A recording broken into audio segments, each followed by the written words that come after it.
ST मध्ये जे आहे ते महिलांना आणि ज्येष्ठ नागरिकांना सवलत मिळत होती, पण आता ही सवलत तेव्हाच मिळेल जेव्हा ज्येष्ठांकडे आणि महिलांकडे नॅशनल कॉमन मोबिलिटी कार्ड असेल.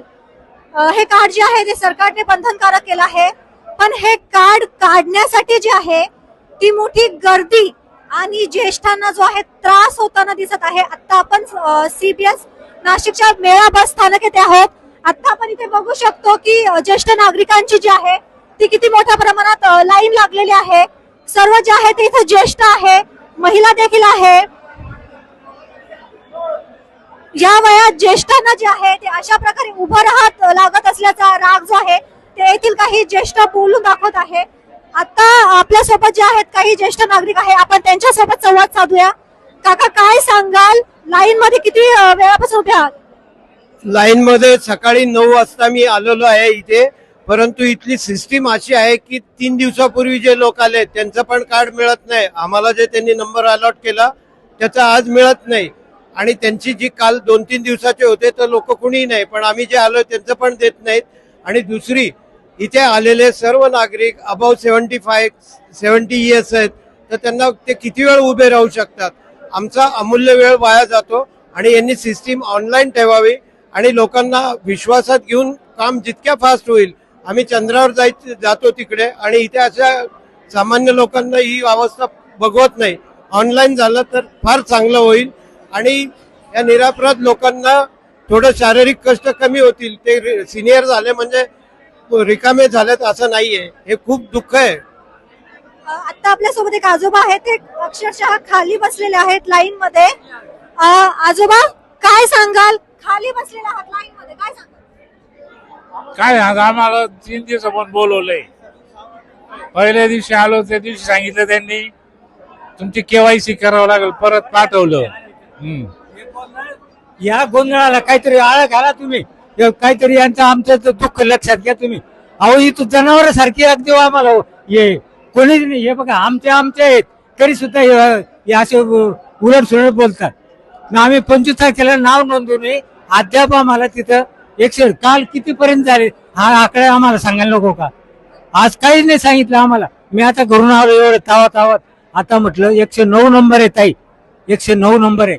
मग आता फवाचे नंबर अजून जर येत नाही करत तर आम्ही दिवसभर किती बिगर उपाशी तापाशी आम्ही काल परवापासून. आणखीन देखील काही नागरिक आहेत आपल्या सोबत, खूप नागरिक आहेत. काय जर आधार कार्डून हे घेतात तर आधार कार्ड व्हॅल्यू का नाही?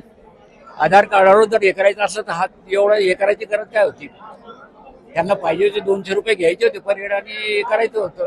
हे एवढे लोक सगळे म्हणजे सिनियर सिटीजन आहे, आणि त्यांना नुसतं म्हणजे पनिशमेंटच झाली ना.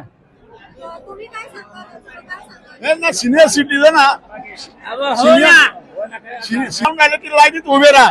आमच्या लाईनीत उभं राहून आमचे पाय थकून गेले. असं काल आलो, मला काल सांगितलं उद्या या.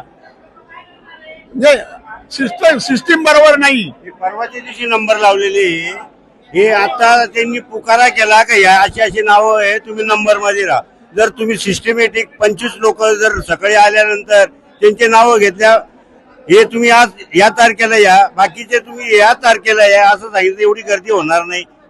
म्हणजे काम करण्याचा म्हणजे लोकांना बी सुरळीत नाही, काम करणाऱ्याला सुद्धा सुरळीत नाही. त्या लोकांना लोड येतो. एकटा माणूस तो कोणाला हे करणार आहे? असं सकाळी आमच्या समोर त्यांनी नावं वाचून दाखवलं, 300च्या पुढची नावं असं लाईन मध्ये उभं केलेलं. 25 होत का नाही, पण नेमाने व्हावं एवढेच व्हा. बाकीचे परवा या, त्याच्यानंतर दुसऱ्या दिवशी या, म्हणजे काहीतरी नेम जे आहेत ते ज्येष्ठ नागरिक ते अक्षरशः खूप संतापलेले आहेत, चिडलेले आहेत. काय सांगाल?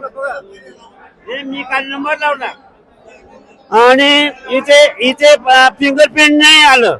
इथून मला आधार सेंटरला पाठवलं, तिथून हे फिंगरप्रिंट काढून आणलं मी. तरी आज कुठे नंबर लावायचा? सगळं 4 दिवसापासून फिरतोय मी. या माणसाला हाती काय माणसाला काय त्रास होतो 4 दिवसापासून? अरे हे पाहिजे फार्मा आधार काढून फिंगरप्रिंट काढून आणले. आता काय किती वेळ नंबर लावायचा? हे सर्व लोक म्हणतो मागे जा. मग जे आपण बघितलं नागरिक जे आहे ते अक्षरशः संताप व्यक्त करत आहे. आपण आणखीन देखील काही नागरिकांसोबत बोलूयात. मग त्यांचं नाव नोंदून घ्यायला पाहिजे यांनी. तसं तुम्ही त्यांना रिक्वेस्ट करा, कारण आता त्यांना घरी घ्यायला घरून परत आणा. मग दोघांचं घेतलं तर काय हरकत आहे का नाव नोंदणी? तुम्ही दिवसभर इथे लाईन मध्ये उभे असता का? मग दिवसभर उभे आता सकाळी केव्हा आलात? सकाळी आलो 9:45. जे आहेत आपण ज्येष्ठ नागरिक आहेत आपण आणखीन देखील काही नागरिकांसोबत संवाद साधण्याचा प्रयत्न करूयात. आजोबा काय सांगाल, एवढी मोठी लाईन लागलेली आहे, तुम्ही कधीपासून लाईन मध्ये आहात, किती दिवसांपासून येतात? मी परवा 25 तारखेला आलो. 25 तारखेला आलो मी. 25 तारखेला त्यांनी नाव लिहून घेतलं, नंबर दिला, 136 नंबर माझा. काल मी आलो सकाळी 9 वाजता. 11 वाजेपर्यंत काही कामाला सुरुवात झालेली नव्हती. त्यानंतर काल त्यांनी 12:30 वाजता डिक्लेअर केलं 1 ते 100 नंबर फक्त घेणार आहे, बाकीचे नंबर उद्या घेणार आहे. त्यानंतर आज आलो. आज 11:30 वाजता सुरुवात झाली, 11 वाजता. आणि अगोदर त्यांनी नावं पुकारले, जे आले त्यांना नंबरमध्ये उभं केलं. आणि आता ना कामाला सुरुवात आजची झालेली. आताशी 4 नंबर झालेत फक्त. सकाळपासून 4 नंबर झालेत. आता नंबर यायला उशीर का लागतोय? नंबर साठी उशीर का लागतो? एकच माणूस आहे ड्युटीला, तोच माणूस ते नंबर थम्स घेतो, तोच नंबर नाव पुकारतो, तोच नंबर लिहून देतो. म्हणजे यांच्याकडेच यंत्रणाच कोण पडली. बाहेर कोणी शिस्त लावायला कोण नाही, पोलीस नाही आहे. ही प्रायव्हेट एजन्सी आहे, व्यवस्थित काहीतरी कामच करायला पाहिजे ना, कामच करत नाही. मी त्यांना विचारा काय करणार. आता बघितलं आपण आपल्यासोबत आपण काही महिलांसोबत देखील बोलण्याचा प्रयत्न करूयात. 1 मिनिट स्टॉप करा. आणखीन काही नागरिक आहेत, आणखीन काही नागरिक आहेत. नागरिकांचा जो आहे रोष आहे तो अक्षरशः दिसून येतोय. ज्येष्ठ नागरिक संताप व्यक्त करताय. आणखीन काही नागरिक आपल्यासोबत आहेत का? 230 रुपये काय घेत आहे? पेपर आउट केलेले 199 रुपये. आणि ज्यांच्याकडे कार्ड असेल ते 150 रुपये, 230 रुपये घेऊन राहिले. हा काय अन्याय आहे? प्रत्येक बस स्थानकावर असायला हवं असं तुम्ही म्हणताय? पेपर आउट हा प्रत्येक बस स्थानकावर हे सिस्टीम असायला हवी. प्रत्येक बस स्टँड मध्ये ज्यांनी डेपो करायला पाहिजे. प्रत्येक बस स्थानकावरती हे ती व्यवस्था पाहिजे. पण सायबर कॅफेला जर दिले तर एवढा गोंधळ होणार नाही. आज सर्व सिनियर सिटीजन लोक आहेत, त्यांना पाणी नाही नसते, सकाळी 7 वाजेपासून इथे येऊन उभे राहिले. तर त्यांनी जर सायबर कॅफेला दिलं काही एक्स्ट्रा पैसे घेऊन तर लोकांची सुविधा होईल आणि कार्ड मिळेल. आपल्यासोबत काही महिला देखील आहे.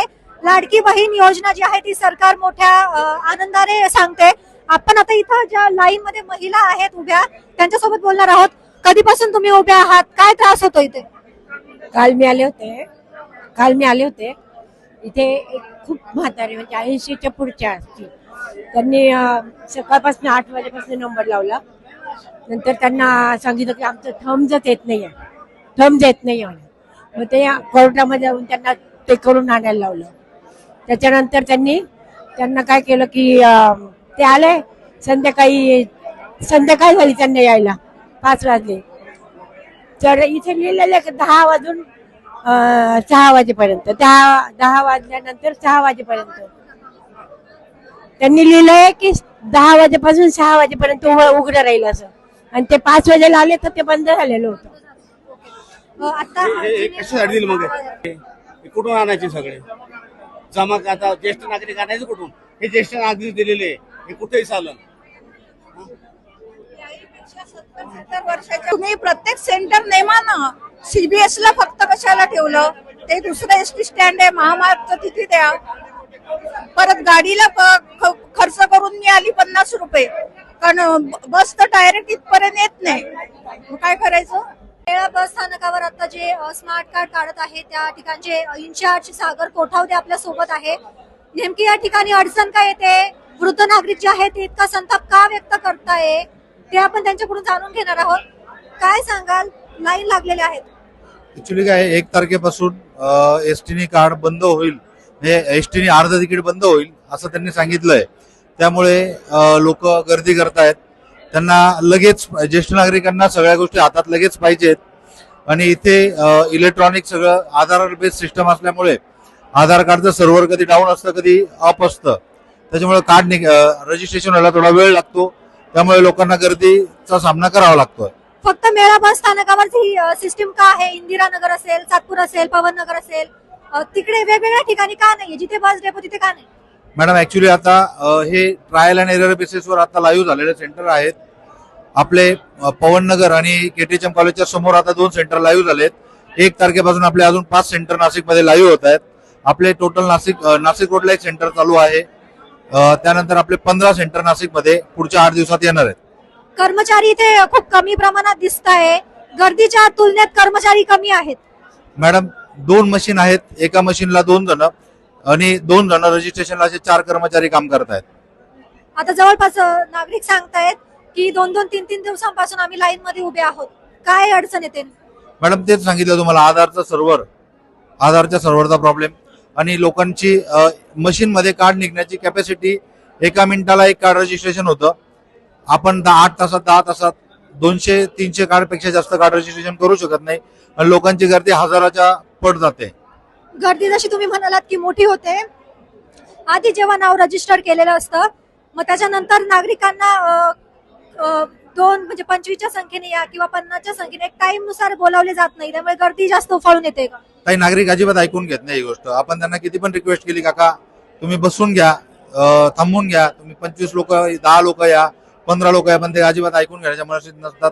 आम्हाला सिक्युरिटी गार्ड बोलवायला लागतात, पोलीस बोलवायला लागतात, तर लोक ऐकत नाही. पण आता इथे कुणीच दिसत नाही.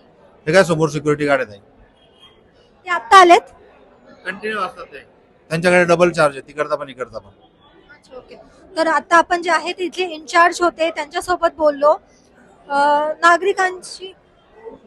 तर आता आपण जे आहे येथील नागरिकांसोबत तसेच जे येथे इन्चार्ज आहेत त्यांच्यासोबत बोललो. एका बाजूला जे आहे ते ज्येष्ठ नागरिक जे आहे ते संताप व्यक्त करताना दिसत आहे, तर दुसऱ्या बाजूला येथील इन्चार्ज सांगत आहे की आम्ही सिस्टीम प्रमाणे काम करत आहोत. सध्या ही सुरुवात आहे. हळूहळू जे आहेत रजिस्ट्रेशनचे ऑफिस जे आहेत त्याची संख्या देखील मोठ्या प्रमाणात वाढणार आहे. कॅमेरामन आकाश भालेराव सह मी वैष्णवी सांगळे, नाशिक.